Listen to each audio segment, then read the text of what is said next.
Hi, everybody. It's Jean Humbrecht with Humbrecht Law, criminal and traffic defense attorney in Manassas, Virginia.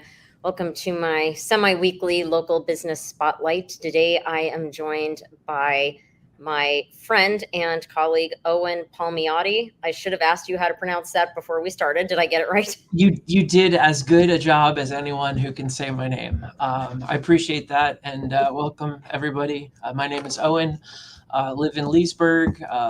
Writer, filmmaker, and I think Gene was going to talk a little bit longer. I just kind of got excited to jump in, so I'll stop. No problem. So Owen, I won't say the last name in case it was wrong, is a novelist and an award-winning screenwriter and filmmaker. He is a former U.S. Naval Reservist and Merchant Marine and taught navigation at his alma mater, SUNY Maritime College. He is the author of a young adult fiction trilogy, The Adventures of Benjamin Manry. In 2014, Owen switched to writing screenplays and producing both short films and feature-length films. He co-wrote, produced, and executive produced the feature film Madhouse Mecca, which won Best Editing for a feature film and then secured a domestic and international distribution deal. He is currently breathing life into a historical sports biopic that he has told me about before, titled Back on the Water. Owen lives in Leesburg, Virginia, with his wife, Marissa, and their dog, Charlie. And in addition to all of that, Owen just does so many things. I can't even remember all of the things. So at this point, I'll be honest, I can't remember all of them either. So Owen, at this point, I'm going to turn it over to you. Tell Sure. everybody a little bit about yourself, and I will share the video in my different channels. Fantastic. Cool. Yeah, so I'm originally from New York, born and raised, joined the Navy right out of school. I was a reservist in the Strategic Sealift Officer Group, which basically did all of the underway logistics and replenishment for the strike groups.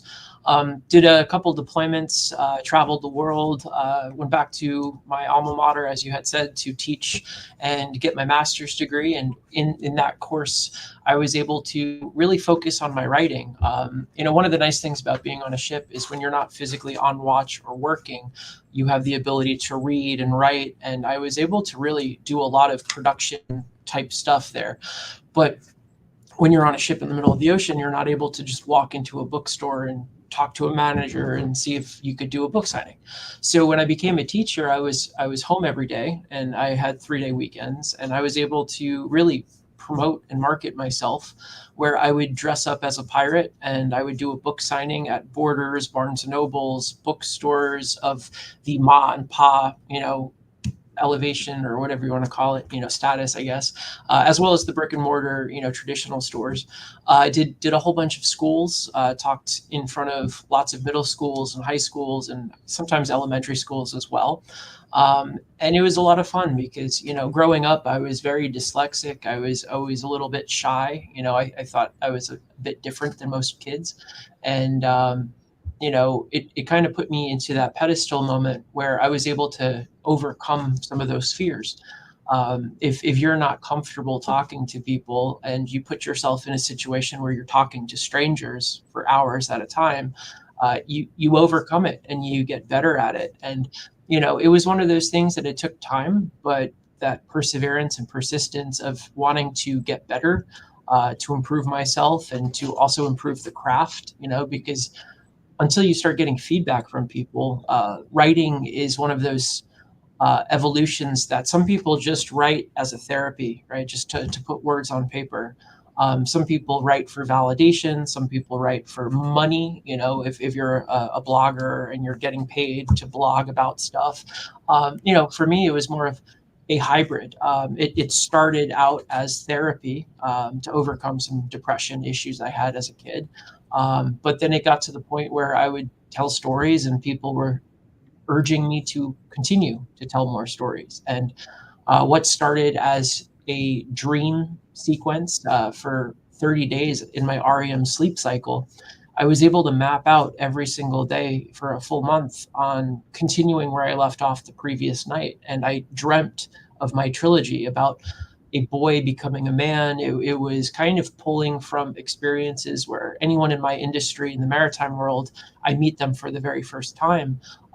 They look at my name or they see it on a placard, or, when I was in the military on my name tag, and they say, "Oh, you're Anthony's son, right? You're Palmiotti. I know you. I last saw you when you were, 2 feet tall." So growing up in that world, I was always kind of curious on when was I going to become Owen, if that made sense. Like at what point do I own that name, or when am I that person, not identifying as someone's son or something to that extent. So I actually wrote a story about a modern day boy named Benjamin Manry who was named after this Revolutionary War hero.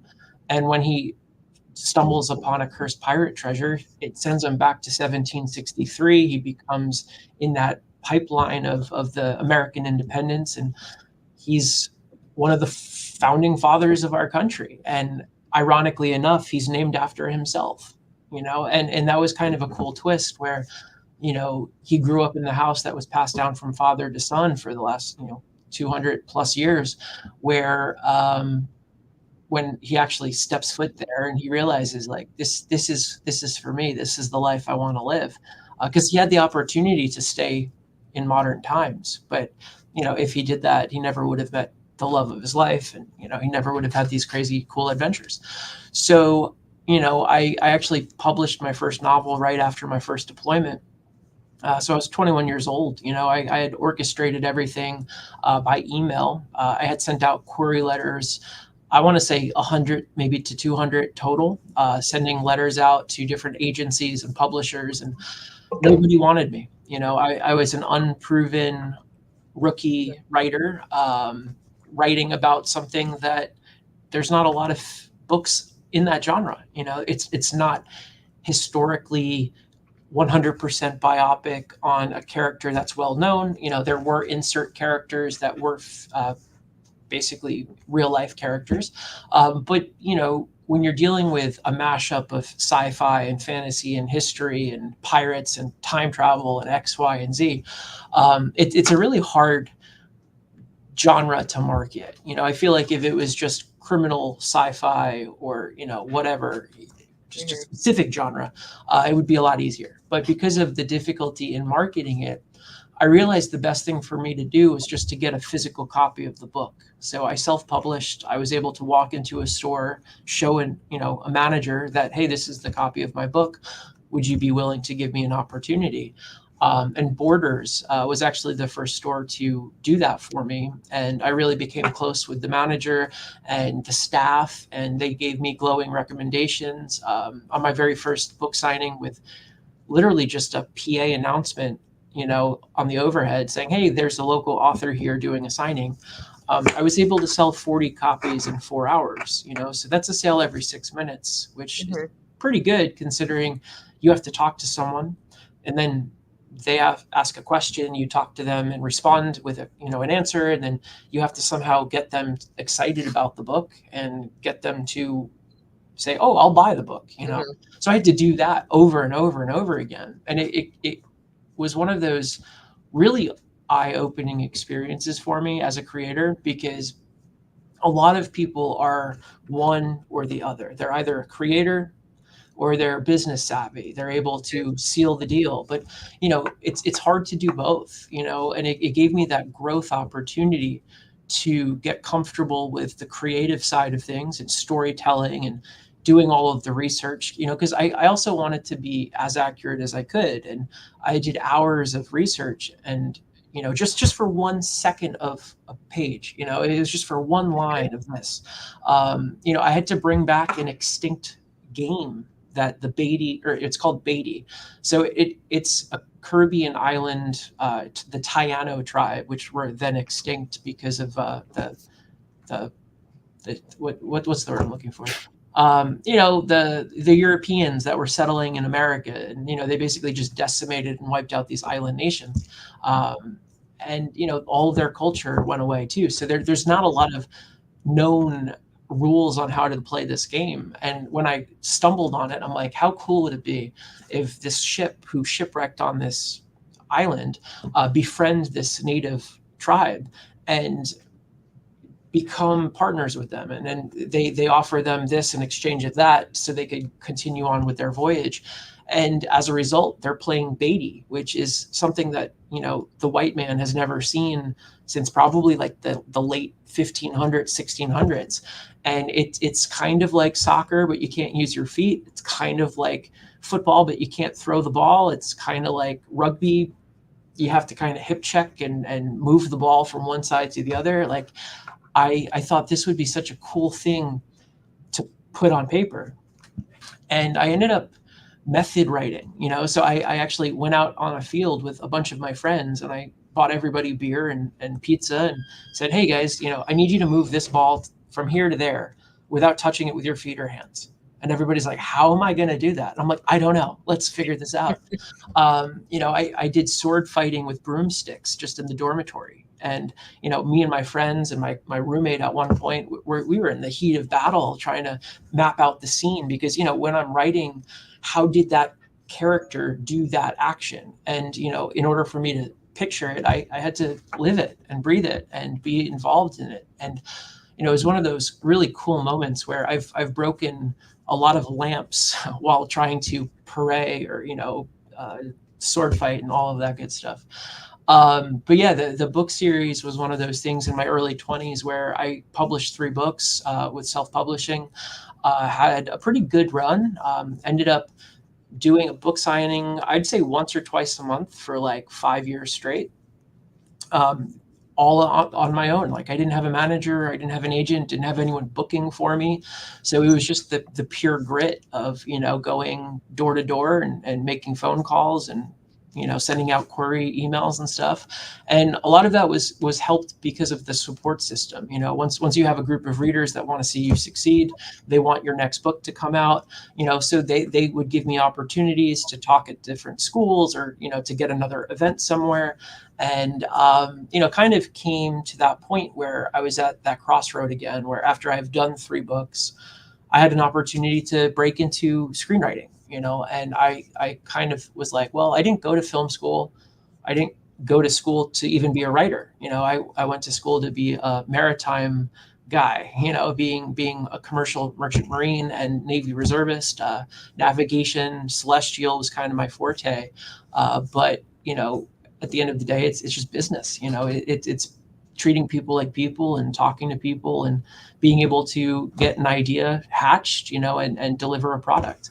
So a lot of those skill sets I learned in the Navy and the military kind of transferred well into the production aspect. And I wrote a story. My friend used it as their senior thesis for film school, ended up winning a whole bunch of awards. And then I kind of learned the craft of screenwriting and production and started just dominoing and snowballing to the point where the cast and crew who worked on that very first project was like, hey, what else are you working on? And then at that point, I kind of was like, oh my God, I'm addicted. Like this is collaborative, collaboration at its peak, at its finest. This is a medium where you have an art department, right? You've got sound, you've got lights, you've got camera, you've got actors, you've got cast and crew that are kind of coming together where, the final product might only be a 20-minute short film, but it was hours and hours on set. It was weeks and weeks in prep. It was months and months in the drawing room. I mean, some of these projects take years to make, and what the viewer sees is only a very, very small snippet of the whole piece. But yeah, it was addicting, and I've done 70 projects thus far. Lots of shorts, lots of fan films. I'm starting to get into the bigger budget films. Very slow going. What you had hit on was Madhouse Mecca, which was that first film. I actually co-wrote that with my radio technician when I was on deployment. So I was on a ship. My buddy and I were talking through it, and we collaborated. Emailed back and forth, mapped it out. We wrote the story, and then it sat in a shelf, on a virtual shelf, in a folder on a computer. Probably also was printed at some point, so it did sit on a shelf in real life as well and collected dust. And one day we were eating wings and watching football, drinking a beer, and I'm like, what are we going to do with this script? We wrote it. Why wouldn't we do something with it? And, at that point we were like, well, maybe we could sell it. Maybe we could option the screenplay, make some money. And I kind of wanted to test the waters. So what I ended up doing was I posted on social media, and Facebook was one of those big outlets for me where I was able to post and just say, hey guys, like I'm doing this film, who wants to be involved? And I had 600 people comment, like, share, repost, retweet, depending on what medium it fell onto. And it was really cool because I saw this outpouring of love where all of the people who had supported the books, all of my former students, all of my shipmates, all of this collaborative group of people wanted to see this come to fruition. And I just went down the list and I talked to people for an hour to 2 hours a day for 9 or 10 months, got enough buzz on the project where we raised the money, we built the team, found the locations, did all of the scouts, cast, crew, got everybody up and running with it. And then we shot a movie. And, at that point, we shopped it around. We got into a bunch of festivals. We won Best Editing for a Feature Film at the Beverly Hills Film Festival, premiered it at the Chinese TCL Theater, which is where Star Wars premiered at. So I'm sitting like where Han Solo's butt was, and I'm like, oh my god, like my movie's on the big screen. This is surreal. And within a few weeks of that, we had offer after offer come in, and that's the hard thing about balancing the creative and balancing the business side is the things I didn't know at the time but I know now are things that you only learn by experiencing it. And Mhm. you have to grind, you have to talk to people, get quotes, figure out what's the best path for that project. And every project is different. Not everything is cookie cutter. Not every method of raising money is the same on project to project. And sometimes you have some of the same people for cast and crew, some of the times it's just brand new people. So now you're starting from scratch with a brand new crew. It kind of resembled the military aspect. When you're on a ship, you walk up the gangway with a bag on your shoulder, and then you meet a new captain, you meet a new chief engineer, you've got a new mess man that came in on the same flight as you. He's just a few steps behind you, and then you just build that rapport and work as a team to accomplish that goal. And I've done it a bunch of times now to the point where it's one of the best side hustles I could have because I'm passionate for it. I'm able to kind of control my own hours. I don't work full time in the film industry. My day job is maritime, vice president of a shipping registry. So I deal with the seafarer documentation for the Marshall Islands. And it gives me that assurance that I have a roof over my head and I can always do my writing on the side. And I feel like whenever I've mentored students or mentored up and coming creatives, I'm never going to not support you in chasing your dreams. I've had a lot of friends go to LA, crash on different couches for months at a time, trying to make it as an actor. And I support that, is you got to grind in this industry. I've just been a bit more pragmatic in my approach where I wanted to do it on my own terms, and I feel like I've come to that realization that I think I did the right decision. I made the right decision. I went down the right path. Could it have been different? When I was 21 years old, after that first book signing, I could have done the writing stuff full time. I would have had to be on the road 300 days out of the year. I would have had to be selling and hawking my book. And it was one of those decisions. I'm like, if I do that, I'm really not a writer. I'm now a businessman. Mhm. And trying to figure out that balance where I'm married, I've got a dog, as I mentioned in the biography of me. You also have to find time to throw a tennis ball in your yard and have your dog chase it. And if you're always doing one thing, you're not going to be able to succeed. And it's one of those. That's how it's worked for me. It may not work for everybody, but that's Owen's path. Um, do you have any questions? I feel like I went down a nice rabbit hole there. I have a lot of questions. Actually, first, I don't know if Michael Whitlock is still watching, but I saw that he liked the video. So, hi, Michael, if Nice. you're still there, let us type in any questions you have in the chat. To anybody who's watching, you can type in questions. But you talked about so many things, and I don't even know where to start. But this kind of went a different way than I anticipated. You talking about your whole path and promoting it and everything and being shy. And I wrote a book too, but I definitely didn't try. It's very different from your book. And I went about it a different. I did self publish, but I did not go to bookstores and do that, and then certainly didn't dress up like a pirate. And I You didn't put could, I, you could. I could have. That would have led to a lot of questions, but I didn't put myself out there like that, and it was really interesting that you did that. So Yeah, and it was you said it was very hard, and it is hard. It'd be hard for me, yeah, and I consider myself an outgoing person. So I guess that's a long way of getting to a question of, how would you encourage people to, overcome yeah. their shyness or nerves or whatever it is when they published a book themselves, just walking into a strange place and then being successful selling it. Yeah, I mean, it's one of those things that I think it's going to take failure. It's going to take a lot of rejections to realize what's working and what's not working. And you might go out and out of 100 action items, maybe 5 work and 95 don't. So then on round 2, you know which 5 worked. You focus on those 5, and you start just layering in those other things and action items that might be beneficial. And it's just one of those situations where I thought it would be a good idea to dress like a pirate to promote a young adult fiction pirate book. Is Mhm. when people say, "Why are you dressed like a pirate?" I've already got them hooked because they already asked me that question. That strategy is probably not going to work for your book. It's probably not going to work on a lot of people's books. But it was a way to kind of make that introduction easier. You know what I mean? Because if they're already seeing this and they say, "Oh, okay, I see what you're doing," they're already going to approach you with a different mindset. And I think it kind of encompasses a couple other items that you might be thinking of for a follow-up question. But you need to tell people what you're doing. Because if you don't advertise that you're a writer, nobody knows that you're a writer. So Mhm. the biggest thing that these people can do in that vein or that train of thought is to promote yourself. And it's hard because you don't want to come off as cocky, you don't want to come off as an egotistic person.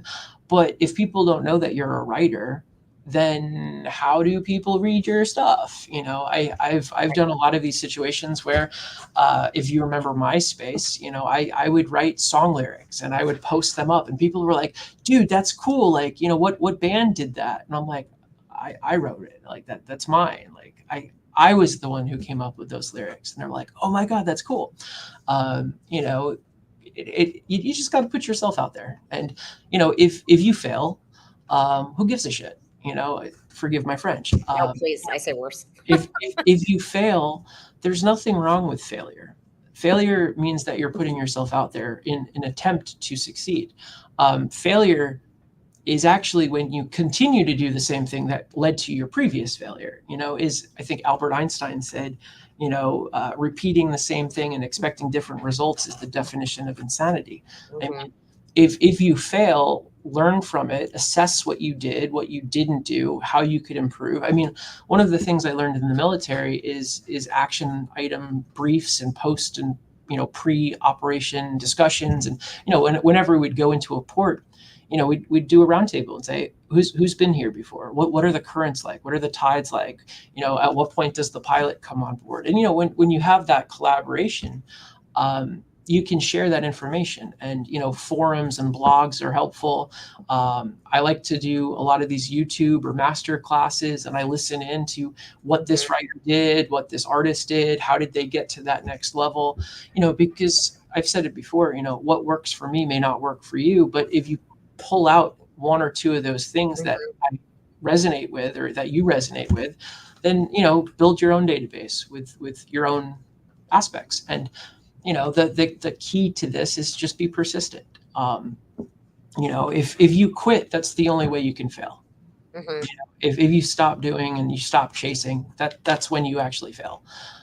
Everything else is just kind of a speed bump. It's just a hurdle, a pitfall. But you got to climb out of it. You got to jump over it. You got to wad through it. And I think those are the things to kind of take out of that conversation. Is I wouldn't even consider myself having succeeded yet, because I'm not yet at my final destination. I'm still on this journey.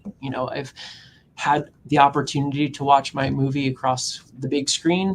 I'm working on a bunch of local projects as like a producer's rep. One of my films just had 10 different theaters throughout Virginia screening it, written by Mike, shot locally, local cast, local crew, beautiful project, really sentimental moment, with the actors doing a perfect job. And, the fact that we got distribution, the fact that we had theatrical run with it, it's beautiful. It's really cool. And most projects don't get that, so I think everything kind of dominoes into the next thing, and figure out what worked, what didn't work, how can I make that change.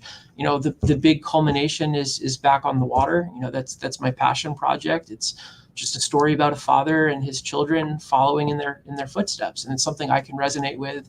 Story about multiple athletes chasing Olympic gold, and it's a local story too. And when I found out about this, I wanted to tell it. I interviewed the family. I met them for lunch. I actually just had a conference call this morning with a Emmy-winning journalist who loves the story, and we're trying to figure out the best way to get it to the world.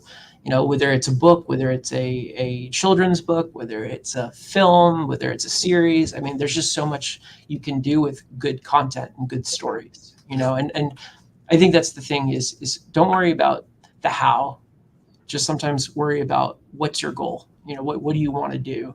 And once you figure that out, everything else just kind of comes after. And that's something that I've been driven for my whole life. I've always wanted to do storytelling, whether it's as an artist visually. I'm not so good at drawing, so I probably will never get into the painting sequence, but I've done some music. I've got 2 recorded songs, and they suck, they're bad, but I did it. I have something that's out there for people to listen to. And my wife hates it because I sound like a dying Englishman on his last voice, but it's fun. And I think as long as you have fun with what you're doing and you're passionate for what you're doing, then you're in a good position.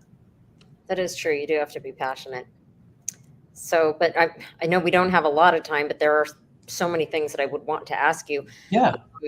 So, so after you went into a bookstore with your self-published book, you Mhm. sold 40 copies, you talked to strangers. What was the next step after that?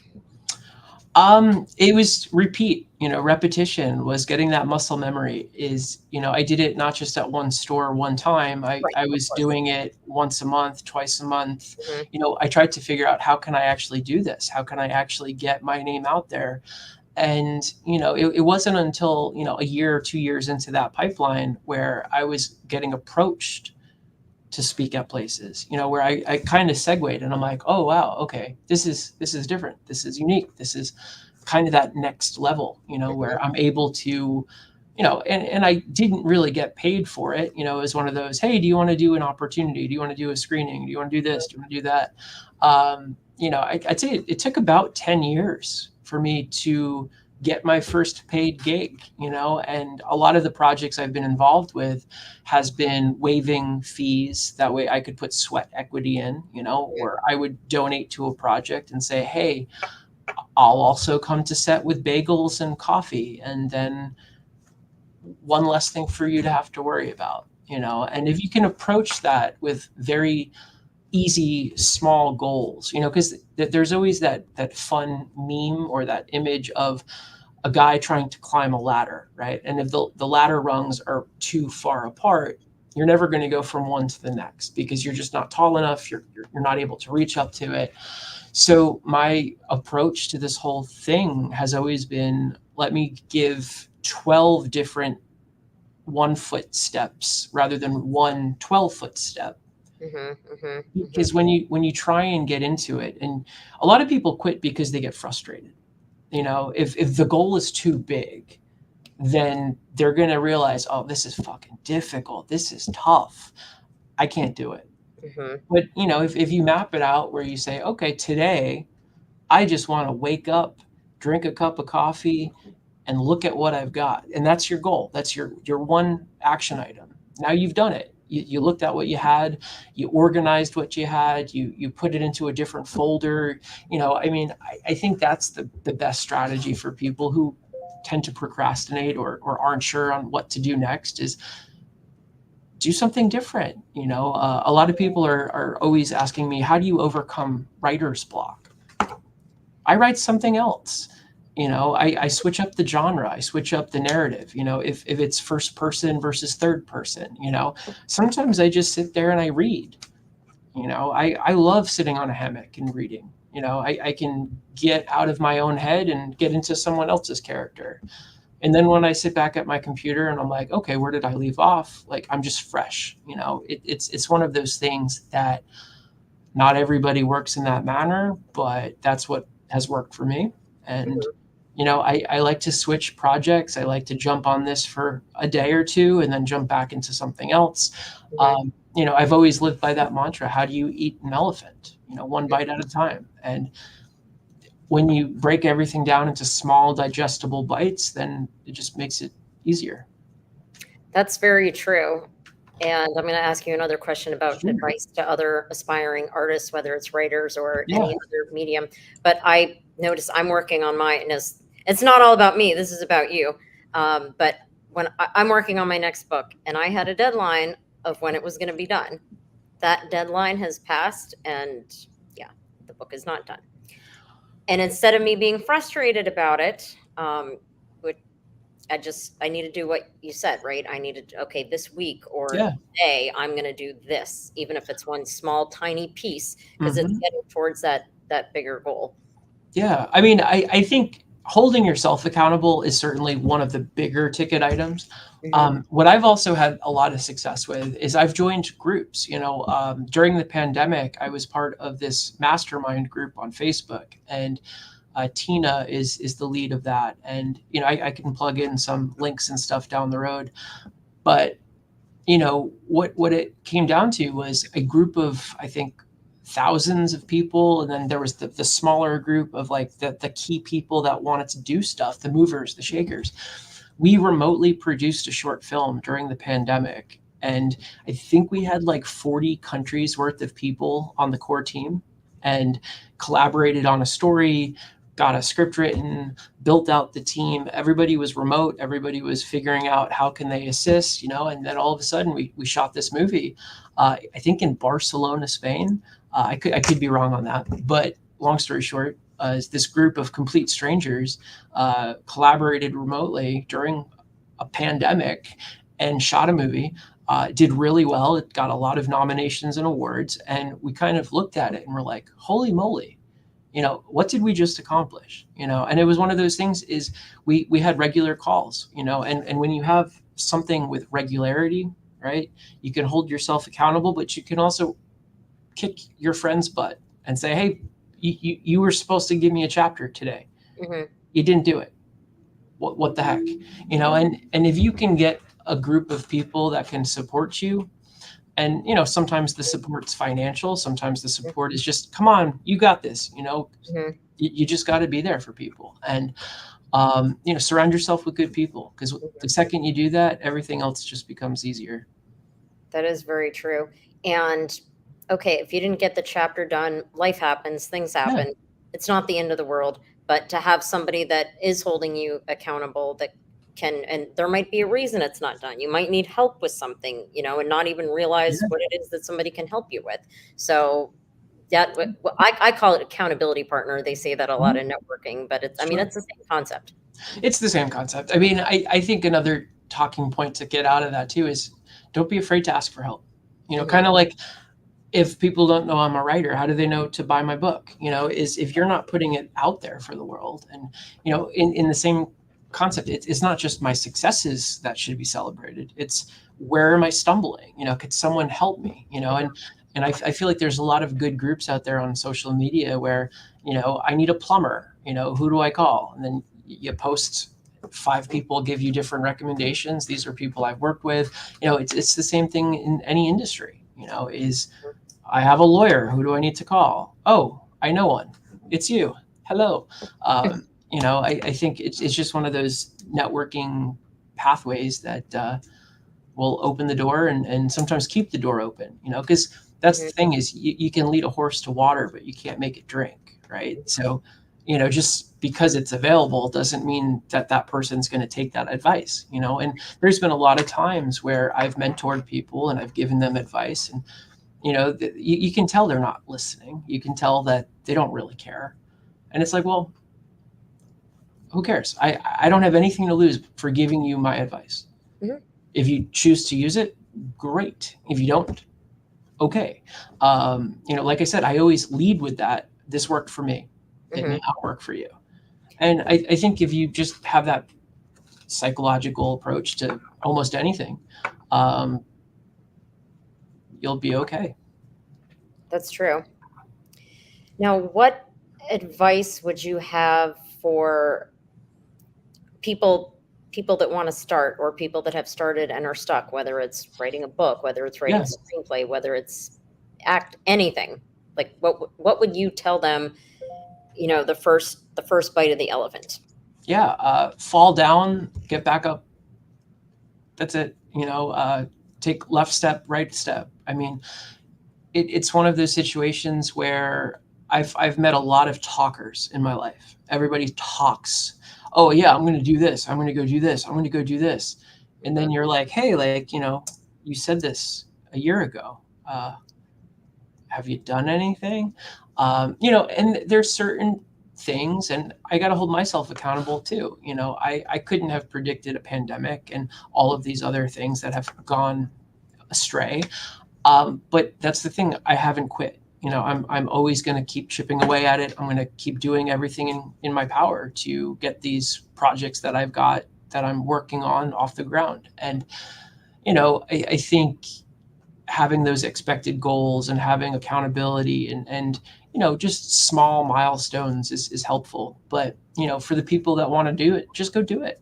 I gave some great advice once to a kid who said, I want to write a book. And I'm like, okay, open up your notepad and grab a pen and start writing. What has been very helpful for me, as I mentioned, I have dyslexia, so I goof up my numbers and letters all the time. When I'm writing on a computer and I type something in wrong, I see red underline, which then makes me want to stop, makes me want to fix it, which prevents me from actually writing. And most of a writer's job is actually rewriting and deleting and how can I phrase it differently? Like what I've always done is my first draft, I just handwrite. I take a pen and paper. I am more thoughtful when I'm writing with pen versus pencil. I can't erase pen. So when I'm writing with pen, I'm more focused on what I'm trying to say, because the red underline doesn't pop up because it's a pen. It's not a computer program. I don't stop every 5 seconds when there's a typo, Hmm. or a misspelling or grammar, syntax, whatever, and I just vomit draft on the page. And I've written hundreds of pages in a weekend before, simply because I just drank my coffee or drank my whiskey and sat in my chair and just wrote with a pen and paper. And I had no distractions. That's the thing is a lot of people like to go to a cafe shop and then someone bumps into them and they get to talking. And then all of a sudden 30 minutes go by and you're like, shit, where did I leave off? And Hmm. if you can work in that manner, fine. Everybody has their own thing. Hmm. I've done plenty of writing at cafes and shops and stuff, but I also like to just sit at home sometimes and Hmm. just not be in front of a TV, because that's the problem too, is the second you're getting distracted, you're like, oh, I'll just watch the rest of this episode and I'll pick up later.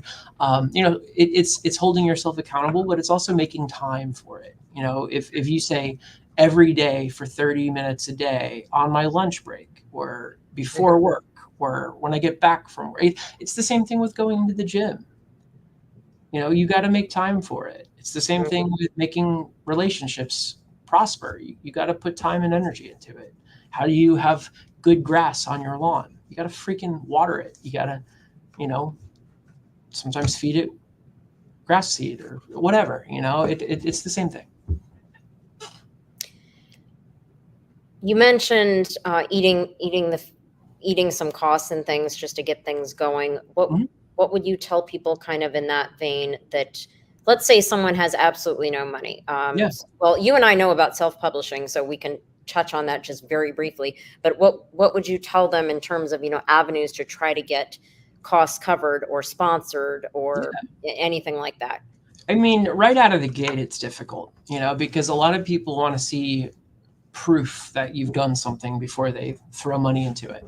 Mhm, So you almost have to go with the strategy of doing it yourself first, getting some type of proof under your belt. And that's why I did the books self-published, because then I could have a widget, I could have a physical thing to show people. mhm, When I started doing the films, it was one of those situations too where I could then show the book and say, hey, I finished the thing I started, you mhm, know and it was tough. That first project was not easy to get off the ground, but then when it came to the second project, and then the third project, and then the fourth project, and then the 70th project, like, you now have things you can show people. And it doesn't have to be the best thing, right? Is sometimes I recommend just going out and shooting something on your phone. you mhm, know is write a story, go out there with a couple actors and say, hey, I'll buy you guys lunch if you go read these lines and let me videotape them on my phone.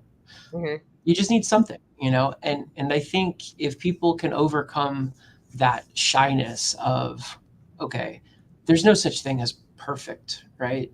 It doesn't exist.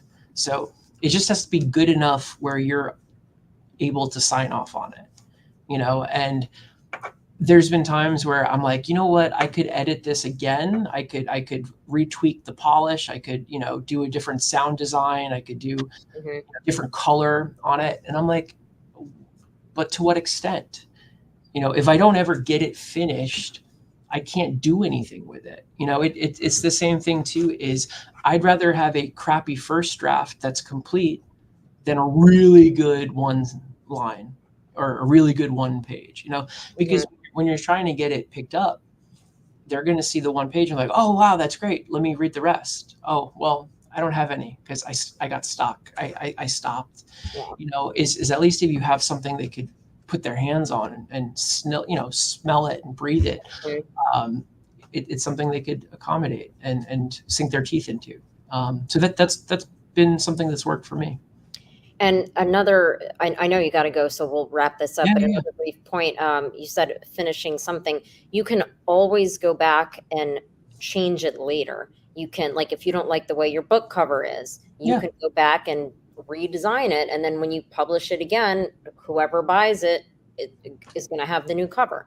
yeah, So it's never, well, it probably is never fine. You can always go back later after it's complete and do so if you're not happy with it. So yeah. if you're not happy with the way that it's going, or that's something that can be dealt with later. The most important thing is just getting it out there. Sure. Or if you don't go back and fix the old one, the next one you'll learn from not even your mistake, but whatever it is that you don't like about it. Yeah, I think that first point is sometimes a flip or hit or miss concept, because when you have a finished product and you're in the middle of that distribution phase, but then there's a song that you didn't get clearance for, Uh-huh. that's a problem. You have to get clearance on something. Yeah. So as much as I agree with what you were saying, yes, you can always In change a theory. book cover, but Yeah. there's certain things that you want to do that up front. In the perfect world, you get all of those rights and clearances ahead of time. That Hmm. way, you don't have to scramble at the end. And at the end of the day, too, um, my book covers should probably get polished and get a professional in and redo them. And at that point, you rebrand it. At that point, you say, this is now the 20th year edition of my book, Hmm. and here's the new cover. And now you have all of these people who say, oh, it's a limited release, let me get that signed copy. And as long as you're creative with how you can continually promote something without being in your face, oh my god, this is the same thing I'm promoting every day of the year. Nobody really wants to see you doing the same thing, so you kind of have to adjust. You have to kind of come up with different strategies on different things, whether it's an event, whether it's online or virtual, or in person, or sometimes hybrid. Hmm. Do I always dress up as a pirate at my signings? No. but I have more fun when I do, that's for sure. That's a really good point. I'm glad that you said that, switching it up, because that kind of goes back to what you said before. You might think that you're doing well, but Yeah, if what you're doing is not successful and you're continuing to do the same thing, that's the definition of insanity, right? So for yeah, sure. trying new things. I know you have to go because, in addition to everything else Owen does, he hosts trivia tonight. You want to tell Yes. everybody very quickly about that, and then we'll wrap up Sure. whatever Yeah. you end with. So every Wednesday, 6:30 to 8:30 in Leesburg at Wild Hair Cider, I had the privilege and honor to be the MC of trivia for almost 2 years now. So every Wednesday from 6:30 to 8:30, we have fun, and I throw my wisdom at people, and sometimes they get it right, sometimes they get it wrong, but either way, they have fun with it. So if you're in the area and you are interested in getting stumped by some of my questions, come on out. But I appreciate your time and efforts in putting this together. It was fantastic talking to you, and I'm certainly happy to answer additional questions at a later time, or if you want to do a second edition of this, certainly let me know. I think that we should, because there's so much that we possibly could talk about. And I got an idea while you were talking. I did this once 4 years ago, but we should do, I'd like to do a panel Yeah. of people who've written books in just completely different genres and what our experiences were and all that. So I'd Cool. love for you to be on, but you don't have to commit on live video right now. I can commit to being interested. I can do that. Okay. That's all I ask for. All right. So Owen, thank you so much. When I end the live video, you and I will still be here, so we can Okay. chat for literally a second. But Sure. anything else that you want to leave everybody with before we go? Yeah, just keep chasing the dreams. Is if you have an idea, don't stop until you have your hand on it. I mean, a lot of people have always talked the talk, but you got to start walking. And that's kind of the ending statement that I've got is don't be afraid to fail, because everybody fails. Is you just got to keep doing it, keep getting better, keep growing, keep learning. I've always been a forever student. I watch lots of YouTube videos and master classes on how to change light bulbs or how to do baseboard heater. I mean, I know how to change a light bulb. That's pretty straightforward. But I've been doing a lot of electricity, some plumbing, in the new house. And it's exciting because I feel like I look at a problem and I figure out a solution. And sometimes it's the right one and sometimes it's not. And Mhm. then I look back and I'm like, I probably should have unscrewed this before I ripped it off the wall and made a bigger hole. But I drywalled over it and everything's hunky dory. And now it's freshly painted and nobody knows the difference, So there you go. All right. Well, that's very good advice, and I'm definitely going to be sharing this video over and over again, but not too often, because I think the messages that we talked about were very important for people to hear, because we all have project various things in our lives, not necessarily writing or movies, but that this would be very helpful for, I For think. sure. Cool. So, all right. Well, thank you so much, Owen, for your time, and thanks Thanks, everybody everybody. for tuning in. And I will see you on my next live in 2 weeks. Bye. Cool. Bye.